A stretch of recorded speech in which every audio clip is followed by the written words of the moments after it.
श्री श्री का अर्थ होता है जो अपनी कृपा से हमारे सारे दोषों को हर ले, उसे श्री कहते हैं। एक बार की बात है, हमारे श्री कृष्ण जी, हमारे ठाकुर जी रास करने की इच्छा व्यक्त की और सभी गोपियाँ सुंदर सुंदर श्रृंगार करके अलग अलग तरह के आभूषण पहनकर वहाँ पर गई। वहाँ पर सभी गोपियाँ बैठकर गा रही थी। सभी गोपियाँ एक ही स्वर में बहुत अच्छा गा रही थी, पर वहाँ पर एक ऐसी भी सखी थी जिसका स्वर अभी थोड़ा कच्चा था। वो अच्छे से गा नहीं पा रही थी, उसका स्वर बार बार बिगड़ रहा था। श्री राधा ने उसे देखा।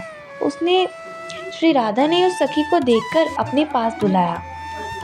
हमारी श्री जी ने अपना कर कलम उसके मस्तक पर रखा और जैसे ही अपना कर कलम उसके मस्तक पर रखा, उस सखी के अंदर सारी कलाएं आ गई और जो सारी कलाओं को प्रदान करती है उसे श्री कहते हैं।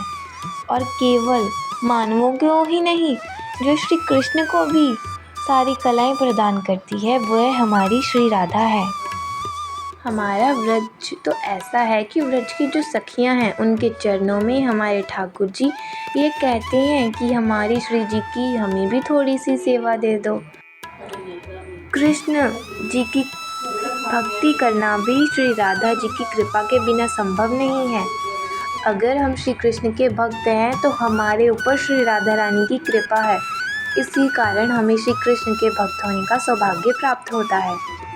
तो एक बार ऐसा हुआ कि ठाकुर जी ने देखा कि सभी सखियां राधा जी के आसपास घूमती रहती हैं, बोलती हैं हमारी श्री राधा है, हमारी ठाकुरानी है। तो ठाकुर जी ने सोचा कि अभी हम भी राधा बन के देखते हैं और सखियों के पास जाते हैं।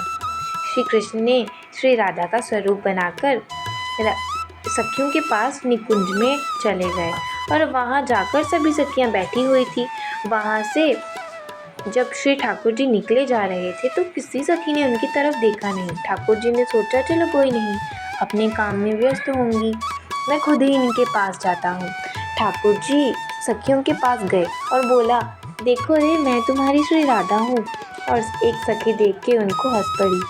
ठाकुर जी हर एक सखी के पास जाते और कहते, देखो मैं श्री राधा, तुम्हारी राधा। पर हर एक सखी उनको देख के हंसने लग पड़ती। तो फिर एक सखी को ठाकुर जी ने पकड़ा और पूछा कि मैं कब से बोल रहा हूँ कि मैं श्री राधा हूँ, तुम मान क्यों नहीं रही? तो उस सखी ने कहा कि ठाकुर जी राधा जैसा स्वरूप तो आपने बना लिया, पर राधा जैसा हृदय कहाँ से लाओगे? हमारी श्री राधा करुणा की देवी हैं। देखिए, जैसे गुड़ है वह चाहकर भी आपको कड़वाहट नहीं दे सकता।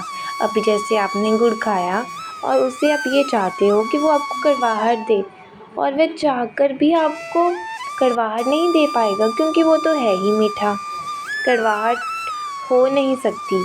तो हमारी श्री राधा भी दया का भंडार है, उनके पास तो है ही करुणा, करुणा के अलावा देंगी क्या? वो बहुत करुणामयी है। अभी लोग कहते हैं कि हम तो पाप करते हैं, पता नहीं श्री राधा की कृपा होगी या ना होगी, पर हमारी श्रीमती राधा के पास कठोर हृदय तो है ही नहीं, वो तो करुणा की देवी हैं। हमारी राधा रानी का नाम क्या है? जब हम बुलाते हैं बरसाने वाली राधा, है ना? राधा रानी का नाम बरसाने वाली क्यों पड़ा? इसलिए नहीं कि वे बरसाने में रहती हैं, इसलिए क्योंकि वे अपने भक्तों पर बूंद बूंद नहीं, अपने भक्तों पर प्रेम का सागर बरसा देती हैं। जब कोई भक्त श्री कृष्ण के दिव्य नाम का जाप करता है तो सारे देवी देवता उसकी रक्षा करते हैं, शस्त्र बन के उसके पीछे खड़े रहते हैं। लेकिन जब भक्त राधा नाम का जाप करता है तो स्वयं श्री कृष्ण उसके पीछे शस्त्र बनकर खड़े रहते हैं, स्वयं उसकी रक्षा करते हैं। राधा नाम जपने वाले कृष्ण जी को बहुत प्रिय हैं, तो निरंतर जपते रहिए। राधे राधे।